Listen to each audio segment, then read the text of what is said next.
it is very common for inexperienced and even experienced traders to look for stock tips in order to make some easy money. In this video, I'm going to share with you an example on how it is very easy to scam anyone looking for easy money in the stock market. So I'm going to share an example, and I hope you understand that instead of looking for shortcuts and finding ways to make easy money in the stock market, you choose the long hard way of learning and gaining skills to apply in the stock market. So let me give you an example.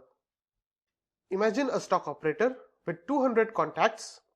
He starts by dividing his 200 contacts into two groups of 100 each. He sends a buy signal to one group and he sells a sell signal to another group on the same stock.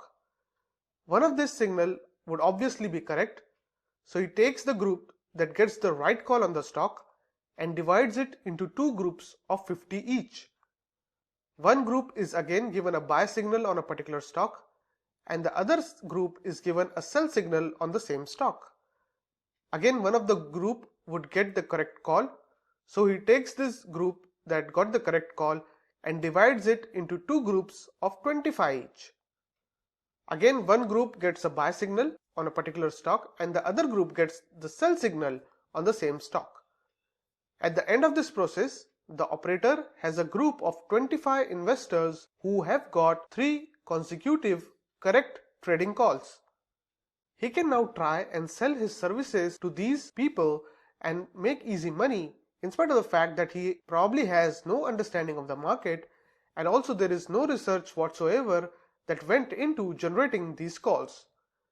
Now, the best way to avoid such scams is to not look for quick money making ways and instead treat stock picks and stock tips with high degree of skepticism. If you are new to the stock market, your energies would be better directed in learning stock analysis instead of looking for tricks or shortcuts.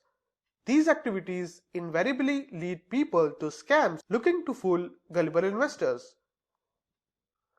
I hope the example I shared as part of this video convinces you to start learning more about the stock market and start developing your skills. Now in the next video, we are going to move to the next topic, which is mutual funds. So see you in the next video.